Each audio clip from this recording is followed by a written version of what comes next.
हमारा आज का टॉपिक है derivation of van der Waals equation. इस सेक्शन में हम वैन डर वाल्स इक्वेशन को डेरिवेट करेंगे। 1879 में वैन डर वाल्स ने एक परफेक्ट गैस इक्वेशन PV=RT को मॉडिफाई किया था रियल गैस के लिए। उसमें कुछ दो करेक्शन डाल के, पहला correction intermolecular force of attraction के लिए और दूसरा correction finite size of molecules के लिए। दरअसल जो हमारा आइडियल गैस इक्वेशन है, आइडियल गैस इक्वेशन को जब हमने रियल गैस पे अप्लाई किया तो हमने देखा कि ideal gas equation real gas पे एप्लीकेबल नहीं है जब हमारा प्रेशर हाई हो या टेम्परेचर लो हो। बात ये है कि ideal gas equation kinetic theory of gas पे बेस्ड है और kinetic theory of gas assumption पे बेस्ड है, कुछ एजम्पशन पे।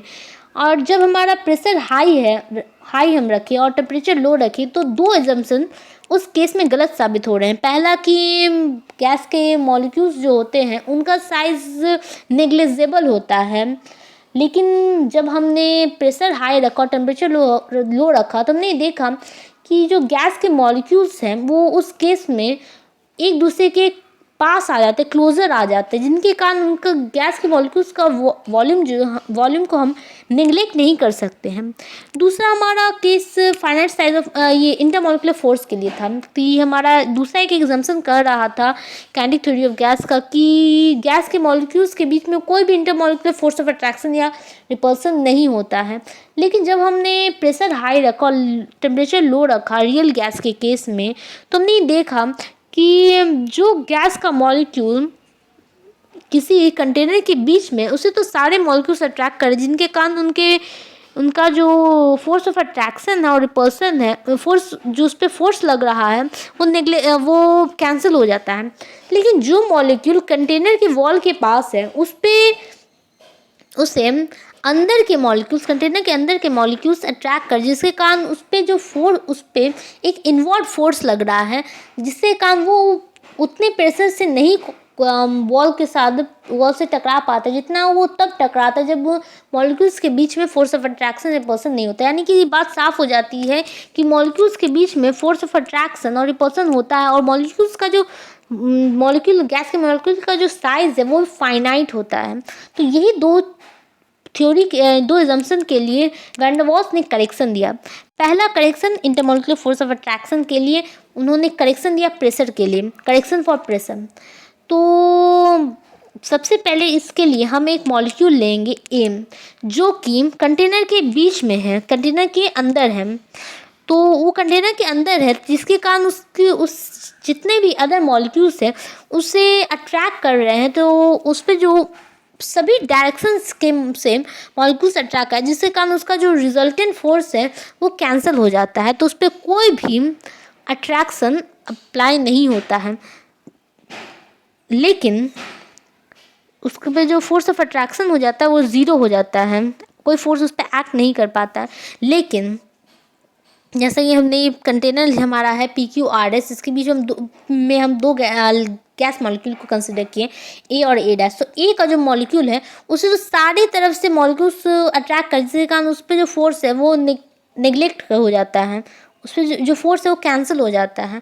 लेकिन हमारा जो दूसरा मॉलिक्यूल है जो कि ए डैश पोजिशन पे, वो वॉल के पास है, तो उसे अंदर के मॉलिक्यूल्स अट्रैक्ट करे, जिसके कारण उस पर एक इनवर्ड पुल लग रहा है, उससे पे एक इनवर्ड फोर्स लग रहा है, जिसके कारण वो उतने वेलोसिटी से नहीं वॉल से कोलाइड करेगा जितना वो तब करता जब उस मॉलिक्यूल्स के बीच में कोई फोर्स ऑफ अट्रैक्शन रिपल्सन नहीं लगता। यानी कि जो मोमेंटम में कमी आया, क्योंकि जैसा कि हम जानते हैं मोमेंटम इक्वल होता है मास इनटू वेलोसिटी, जो हमारा मोमेंटम में जो कमी आया वो इसलिए आया क्योंकि जो हमारा मोमेंटम में कमी आया वो इसलिए आया क्योंकि उस जो कंटेनर के अंदर के मॉलिक्यूल्स है वो उस मॉलिक्यूल को अट्रैक्ट कर रहे हैं, जिसके कारण उस पर एक इनवर्ड फोर्स लग रहा है। अब क्योंकि ये मोमेंटम डिक्रीज जो कर रहा है वो मोमेंटम डिक्रीज कर रहा है, यानी कि उसका प्रेशर डिक्रीज करेगा, यानी कि वो उतने प्रेशर से नहीं कोलाइड कर पाएगा वॉल्स से जितना वो तब करता जब कोई फोर्स ऑफ अट्रैक्शन रिपल्सन नहीं लगता। यानी कि हम दूसरे शब्दों में कहें तो हमारा जो ऑब्जर्व्ड प्रेशर है, यानी कि जो हमारा प्रेशर तब होता है जब कोई इंटरमोलिकुलर फोर्स ऑफ अट्रैक्शन नहीं होता, वो कम होगा तब जब मॉलिक्यूल्स एक दूसरे से को मॉलिक्यूल्स के बीच में जो इंटरमोलिकुलर फोर्स ऑफ अट्रैक्शन है, यानी कि हमारा ऑब्जर्व प्रेशर हमें एक्चुअल प्रेशर से कम होगा। तो ये जो करेक्शन ऑफ प्रेशर जो स्मॉल पी एम मान है, तो यानी कि दोनों का जो डिफरेंस है वो करेक्शन ऑफ प्रेशर, वो दो बातों पे निर्भर करेगा। पहला तो ये कि नंबर ऑफ फोर मॉलिक्यूल्स, कितने मॉलिक्यूल्स एक दूसरे से कोलाइड कर रहे हैं, यानी कि उन कंटेनर के अंदर कितने मॉलिक्यूल्स है पर यूनिट एरिया में। पहली बात तो ये, और दूसरा कि उस मॉलिक्यूल से जो कि वॉल से टकराने वाला है उस पर कितना इनवर्ड पुल, यानी उसके उस पर कितना अंदर की प्रेशर लग रहा है, दूसरे अंदर के फोर्स से कितने फोर्स उसको खींचा जा रहा है दूसरे मॉलिक्यूल से।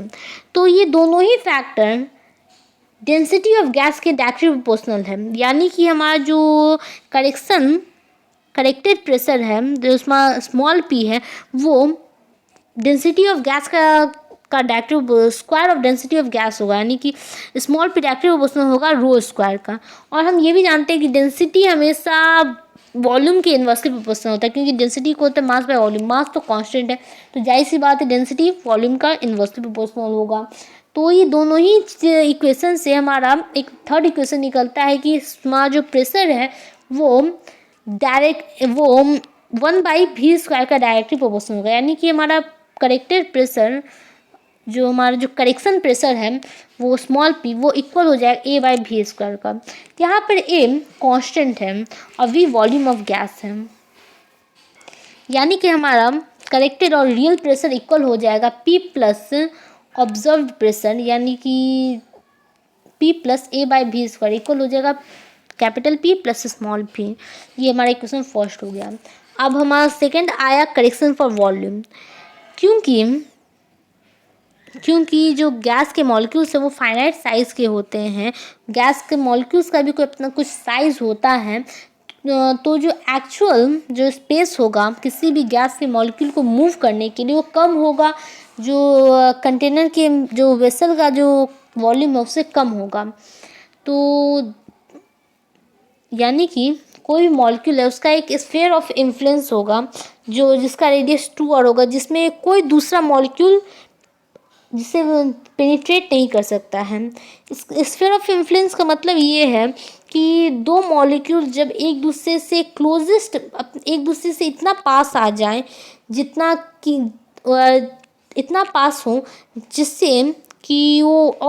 जिससे वो और ज़्यादा पास ना आ सके, यानी कि दो मॉलिक्यूल्स एक दूसरे से इतना क्लोज हैं कि उनका दोनों का जो सरफेस है एक दूसरे को टच कर रहा हो, तो उस स्थिति में उन दोनों के सेंटर से का जो दूरी होगा उससे 2r होगा, और उसके कारण जो उसका टोटल उस 2r के से जो स्फीयर बनेगा उसी को हम स्फीयर ऑफ इन्फ्लुएंस कहते हैं।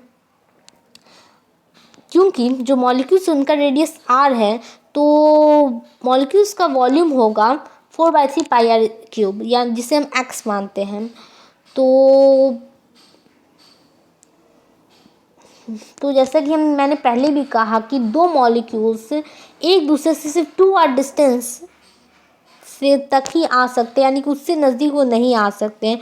तो हमारा जो स्फीयर ऑफ इन्फ्लुएंस का जो वॉल्यूम होगा वो इक्वल होगा S = 4/3 π2r³ इक्वल हो जाएगा 8 × 4/3 πr³। यहाँ पे 4/3 πr³ इक्वल है x के, यानी कि हमारा स्फीयर ऑफ इन्फ्लुएंस इक्वल हो जाएगा 8x के। ये हमारा इक्वेशन सेकंड है। अब हम मान लेते हैं कि हमने एक एक कर मॉलिक्यूल्स को फिल किया एक वेसल में जिसका वॉल्यूम v है। n मॉलिक्यूल्स को हम एक एक करके फिल कर रहे हैं, तो जो वॉल्यूम अवेलेबल होगा फर्स्ट मॉलिक्यूल के लिए वो तो v हो जाएगा, टोटल वॉल्यूम अवेलेबल है फर्स्ट मॉलिक्यूल के लिए। लेकिन सेकेंड मॉलिक्यूल के लिए जो वॉल्यूम अवेलेबल होगा वो इक्वल होगा v - 8x, यानी कि volume available for second molecule equal हो जाएगा v - 8x इक्वल हो जाएगा v - x। ऐसे ही जो nth मॉलिक्यूल के लिए जो वॉल्यूम होगा वो इक्वल होगा v - n - 1 × s। यानी कि हमारा जो एवरेज स्पेस जो सभी मॉलिक्यूल्स के लिए अवेलेबल है वो इक्वल होगा V प्लस सबका जो हमारा वॉल्यूम है सबको हम प्लस करेंगे divided by total number of molecule से डिवाइड करेंगे, यानी कि V plus V minus S plus V minus 2s plus dot dot to V minus n minus 1 into S divided by n। अब इसे हम फर्दर कैलकुलेट जब करेंगे तो हमारा रिजल्ट आ जाएगा V minus N S by two plus S by two. यहाँ पर हमने ये N V minus S into उसको एस को सबके लिए कॉमन ले लिया, तुम्हारा 1 plus 2 plus dot dot to n minus 1 by n आ गया। जैसा कि हम जानते हैं कि nth के लिए जो हमारा जो इक्वेशन आता है n minus 1 by two into N, यानी कि हमने v minus S by N को n minus 1 by two into N से इंटू कर दिया तो हमारा एन कैंसिल हो गया, तो हमारा ये रिजल्ट आ गया v minus N S by two plus S by two, हमारी थर्ड इक्वेशन आ गया। तो जो जैसा कि हम जानते हैं कि हमारी जो वेसल में जो के अंदर जो मॉलिक्यूल्स है बहुत ज़्यादा उनकी संख्या है, तो हम s बाई टू का वैल्यू को निगलेक्ट कर सकते हैं, यानी कि एक स्फीयर ऑफ इन्फ्लुएंस का आधा, यानी कि वो कितना कम वॉल्यूम होगा तो उस वॉल्यूम को हम निगलेक्ट कर सकते हैं। तो हमारा जो एवरेज स्पेस जो सभी मॉलिक्यूल्स के लिए अवेलेबल है वो इक्वल हो जाएगा v minus N S by two, यानी कि v minus N into 8x by two, यानी क्योंकि हमारा s का वैल्यू 8x था तो इक्वल हो जाएगा हमारा v माइनस 4nx का। अब हम इस 4nx वैल्यू को b मान लें तो हमारा जो एवरेज स्पेस जो कि हर मॉलिक्यूल के लिए अवेलेबल है वो v माइनस बी हो गया। यहाँ पे b 4nx है, यानी कि 4 times of actual volume of molecule. तुम्हारा यहाँ पे वैन डर वाल्स इक्वेशन हो जाएगा, हमारा करेक्टेड प्रेशर करेक्टेड वॉल्यूम हो जाएगा v माइनस बी, और यानी कि हमारा वैन डर वाल्स इक्वेशन हो जाएगा। हम वैन डर वाल्स इक्वेशन को ड्राइव करने के लिए ये करेक्टेड जो हमारा रियल प्रेशर है उसका वैल्यू और जो हमारा रियल वॉल्यूम है उसका वैल्यू, दोनों का वैल्यू परफेक्ट गैस इक्वेशन पे पुट करेंगे तो हमारा ये इक्वेशन आ जाएगा P plus A by V square into V minus B is equal to R T. यहाँ पर ए और बी दोनों वैन डर वाल्स कॉन्स्टेंट कहलाता है और ये हमारा van der Waals equation derive हो गया। ये हमारा P plus A by V square into V minus B is equal to R T हमारा वैन डर वाल्स इक्वेशन है 1 मोल ऑफ गैस के लिए। अगर हम nth mole of n mole of gas के लिए ले तो हमारा इक्वेशन हो जाएगा P plus A by V square into V minus B is equal to N R T. तो हमारा van der Waals equation derive हो गया। Thanks for watching my video. अगर आपको मेरा वीडियो अच्छा लगा हो और आप ऐसे ही मेरे और वीडियोस देखना चाहते हैं डिफरेंट टॉपिक्स पे केमिस्ट्री से रिलेटेड, तो आप जल्दी से मेरा चैनल को सब्सक्राइब कीजिए लाल सब्सक्राइब बटन पे क्लिक करके। ये बिल्कुल ही फ्री है और आप इससे मेरे आने वाले वीडियोस का नोटिफिकेशन तुरंत पा लेंगे। Thanks for watching my video.